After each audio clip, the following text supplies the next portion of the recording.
તેના ગામમાં પાછી ફર્યા પછી હું એકલો પડી ગયો. મારી કેટલીક જરૂરિયાતો હું પૂરી કરવા માંગતો હતો. મારા ફ્લેટના નીચે ફ્લોર પર એક ભાભી રહેતી હતી અને હું ઘણીવાર તેને મજાક કરતો હતો. એક દિવસ મને ખરાબ લાગ્યું અને હું કામ છોડી અને તે ભાભીને મળવા જઈને સમય પસાર કરવાનું નક્કી કર્યું. જો હું તેમની સાથે વાત કરીશ તો મને એકલતા નહીં લાગે અને મને ઘરની યાદ પણ નહીં આવે. જ્યારે હું તેમના ઘરે ગયો ત્યારે મારી ભાભી ચા બનાવતા હતા અને જ્યારે મેં તેમને કપ આપવા નીચે ઝૂકી ત્યારે તેનો પલ્લુ સરકી ગયો અને પછી તે નમસ્તે મિત્રો, આજની રોમાંચક વાર્તામાં આપનું સ્વાગત છે. મારું નામ અજય છે. હું 30 વર્ષનો છું અને હું 2 બાળકો ધરાવતો પરિણીત પુરુષ છું અને હું તે ખૂબ જ પ્રેમ કરું છું. હું ઝારખંડના એક નાના ગામમાંથી આવું છું, પણ છેલ્લા 10 વર્ષથી હું બિહારમાં રહું છું અને કામ કરું છું. હું ખૂબ જ શરમાળ વ્યક્તિ છું, તેથી મને છોકરીઓ સાથે વાત કરવામાં પણ શરમ આવે છે. લગ્ન પહેલાં મેં ક્યારેય કોઈ છોકરી સાથે વાત કરી ન હતી.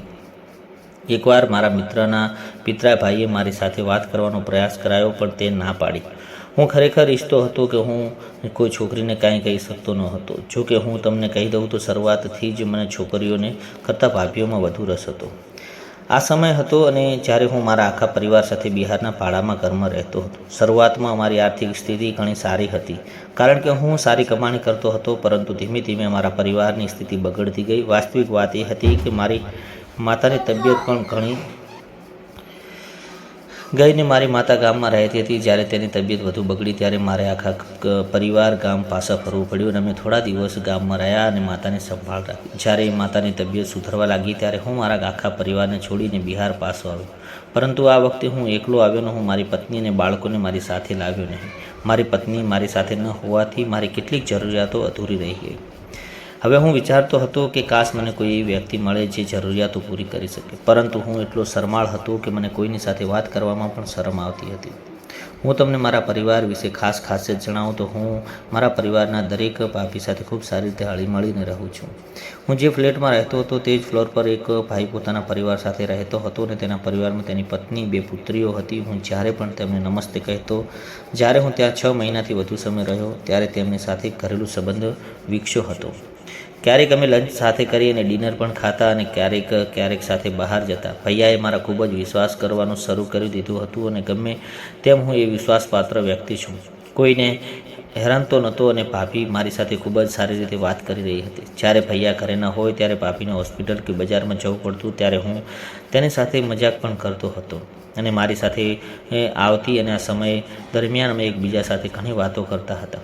મને ભાભીનો સ્વભાવ ખૂબ જ ગમવા લાગ્યો અને પણ ભાભી તેમના દરેક ઘરે કોઈ ખાસ રાંધતી ત્યારે તે મારા માટે મોકલતી હતી. એકવાર તબિયત ખરાબ હોવાથી હું કામ પર ગયો હતો અને ભાભીની બંને દીકરીઓ સ્કૂલ ગઈ હતી અને ભાઈ પણ ઓફિસે ગયો હતો. હું મારા રૂમમાં એકલો હતો અને પણ જ્યારે બધા જતા રહેતા ત્યારે મેં ભાભીના ઘરે જઈને સમય પસાર કરવાનું વિચાર્યું. જો હું તેમની સાથે થોડી વાત કરીશ તો મને સારું લાગશે અને મને ઘરની યાદ નહીં આવે. જ્યારે હું ભાભી પાસે ગયો ત્યારે તેમના રસોડામાં કંઈ કામ કરી રહી હતી અને મને જોતાં જ તેમણે કહ્યું કે શું થયું ભાઈ, તમે આજે કામ પર ગયા હોત? મેં કહ્યું ભાભી ના, આજે મને થોડી તબિયત ખરાબ છે અને ઘરે કોઈ ખૂબ યાદ આવે છે અને ઘણા સમયથી થઈ ગયા છે જ્યારે હું બાળકોને મળ્યો નથી અને મેં મારી પત્નીની રાણી તરફ જોયું પણ નહીં અને ભાભી સાથે વાત કરવાનો કોઈ સંકોચ ન હતો. તેથી મેં ભાભીને કહ્યું, તમે જાણો છો કે દરેક પુરુષની એક જરૂરિયાત હોય છે અને મારી પણ ઘણી સમયથી મારી સાથે નથી. ક્યારેક ઉઘડીને તેની પાસે પહોંચવું અને મન થાય છે. આટલું કહ્યા પછી હું હસવા લાગ્યો અને કહ્યું કે સાચે જો હું ભાઈ સમજી શકું છું તમે શું પસાર કરી રહ્યા છો. તમે અહીં થોડીવાર બેસો, હું તમારા માટે ચા બનાવી લાવું છું. ચા પીતા પછી તમને સારું લાગશે. આટલું કહી અને બોલી અને ભાભી ચા બનાવવાનું શરૂ કર્યું. પણ ભાભી તરફ જોઈ રહ્યો હતો અને મારા માટે ખૂબ જ પ્રેમથી ચા બનાવી રહી હતી. ભાભી ખાવામાં ઓછું ધ્યાન આપી રહી હતી, પણ તેનું સંપૂર્ણ ધ્યાન મારા કાર્યો પર હતું. મારી આંખોમાં હાવભાવ સમજી તે મને ખૂબ જ ખુશ થઈ રહી હતી. થોડીવાર પછી ભાભી મારા માટે એક ચાનો કપ લાવી અને મને કહ્યું, લો ચા પી લો. મેં કહ્યું, ભાભી જો તમે મને ચા પીવડાવો તો હું ચોક્કસ પીશ. આટલું કહી અને અમે બંને હસવા લાગ્યા અને ભાભી મને કહ્યું, તું ખૂબ જ તોફાની બની રહ્યો છે. મેં કહ્યું, જો તમને સારું લાગે તો હું વધુ તોફાન કરી શકું છું. મને સારું નથી લાગતું. જો તું મારી વાત સાંભળ તો મને ખૂબ જ સારું લાગે. થોડીવાર પછી જ્યારે તેણે ચાનો કપ ઉપાડવા માટે ઝૂકી ત્યારે તેનો પલ્લુ નીચે પડી ગયો અને બસ આટલું. મારા પર કાબુ ન હતું અને હું ભાભીની નજીક ગયો. થોડીવાર પછી ભાભીએ કહ્યું કે તારા ભાઈ મારા પર ધ્યાન આપતો નથી. તે ઓફિસથી આવે છે અને જમ્યા પછી તે શાંતિથી સૂઈ જાય છે. હું તૈયાર થઈ અને બેઠી છું અને તેને જોતા જ પણ નથી. મેં કહ્યું, ઠીક છે ભાભી, હવે હું તમને આ બધું આપીશ જે તું લાયક છે. આ સાંભળી ભાભીએ મને ગળે લગાવ્યો અને આ ક્રમ રોજ થવા લાગ્યો. અને ભૈયા ઓફિસ ગયા પછી હું થોડા સમય પછી ભાભી સાથે વાત કરી ખુશી આપતો હતો. આ બધું પછી હું ઓફિસ જતો રહ્યો અને ક્યારેય ભાભી ડરતી કે હું કોઈને કહી શકીશ નહીં. અને મારી ભાભીને કહ્યું કે ચિંતા ના કરો, હું ખૂબ જ વિશ્વાસપાત્ર વ્યક્તિ છું. સ્ત્રીઓમાં ખૂબ જ આદર કરું છું અને હું તમને ક્યારેય દગો નહીં આપું. આ ચાલુ કર્યું અને અમે ખૂબ જ નજીક આવ્યા. થોડા દિવસો પછી અમારા જીવનમાં એક મહત્વપૂર્ણ પરિવર્તન આવવા લાગ્યું. મારી પત્ની રાણી મારી પાસે આવી ગઈ અને તેને પાછા ફર્યા પછી હું મોટા ભાગનો સમય તેની સાથે વિતાવતો હતો અને મારી ભાભી ખૂબ જ ઓછા સમય આપી શકતો હતો. ક્યારેક હું તેની નજીક પણ જઈ શકતો ન હતો અને મારી પત્નીને તેની શંકા થવા લાગી હતી કે હું તેની પીઠ પાછળ કાંઈક વિચિત્ર કરી રહ્યો છું. તેણે પૂછ્યું કે તમે મારી યાદ નથી આવતી? મેં કહ્યું કે એવું કાંઈ કેવી રીતે શક્ય છે? હું તને યાદ ના કરું? ખરેખર ખબર હતી કે મારી વાત માનવાની નથી, પણ હું શું કરી શકું? મારી પત્ની આવ્યા પછી હું મારી ભાભી પાસે જઈ રહ્યો નહીં અને હું તેને ખૂબ જ યાદ કરવા લાગ્યો. એકવાર જ્યારે હું તેની પાસે ગયો ત્યારે તેણે કહ્યું, તમારી પત્ની પાસે આવી ત્યારે તમે ઘણા બદલાઈ ગયા છો. ત્યારથી તું મને ભૂલી ગયો છે. મેં કહ્યું, એવું કાંઈ નથી ભાભી, તે હમણાં જ મને પ્રેમ કરવા લાગી છે અને તે મને તમારી નજીક આવવા દેતી નથી. હું હજી પણ તમારા માટે સમય કાઢું છું અને તમારી પાસે આવું છું. થોડી વાર વાત કર્યા પછી અમે બંને શાંતિથી એકબીજાની ઓફિસે જવા નીકળ્યા. અને થોડો દિવસ પછી મારી પત્ની તેના શર્ટના લિપસ્ટિકના નિશાન જોવા લાગી અને શંકામાં વિશ્વાસમાં ફેરવાઈ ગઈ. અને તેણે કહ્યું કે મને પહેલાંથી જ ખબર હતી કે તારું અંકિતા સાથે અફેર છે. હું જઈ અને મારા ભાઈને બધું કહીશ અને તમારા બંનેનો ખુલાસો કરીશ. મેં કહ્યું, કૃપા કરી આવું કંઈ ના કરીશ અને તેની સાથે ફરી ક્યારેય વાત નહીં કરું.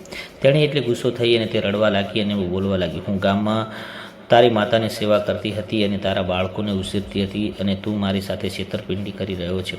તને શરમ નથી આવતી કે તું આ શું કરી? અને તમારા માટે હું ખૂબ જ મહત્વપૂર્ણ છું. તને તમારી પત્નીને દગો આપો? અરે, હું તમારા વિના આટલા લાંબા સમય સુધી રહી શકું છું, તો પછી તમે મારા પર વિના કેમ નહીં રહી શકો? તને મારા વિશે વિચાર્યું નહીં અને તારા બાળકો વિશે પણ એકવાર વિચાર્યું નહીં? જો તને હજી પણ તેની સ્ત્રીને આટલો જ પ્રેમ કરું છું તો મને કહું, હમણાં જ આ ઘર છોડી દઈશ અને તમારા જીવનમાં ક્યારેય પાછો નહીં આવી શકે. એક સ્ત્રી બધું સહન કરી શકે પણ તેના પતિના વિભાજનને સહન કરી શકતી નથી અને હું પણ એ સહન નહીં કરી શકું. જો તારે મારી સાથે રહેવું હોય તો તારે મારો બનવું પડશે, નહીંતર તું મને કહી કે હું ગામ જઈશ અને ત્યાર પછી તે તારી માતાની સેવા કરીશ. હું સમજી ગયો અને તે મારી જ ક્ષણિક જરૂરિયાતો હતી. પત્નીની લાગણીઓને ઠેસ પહોંચાડી અને મેં તેની માફી માંગીને કહ્યું કે આવું ક્યારેય કરી નહીં અને ક્યાંક ન થવું જોઈએ અને મારી સાથે રહેવું જોઈએ. તું મારા સાથે બધું જ છે, મારા બાળકો માટે બધું જ છે. હું તારા વગર મારું જીવન જીવી શકીશ નહીં. અને તે પછી હું ક્યારેય મારી ભાભી પાસે ગયો નહીં અને તેમને બધું કહ્યું અને મેં માફી માંગી.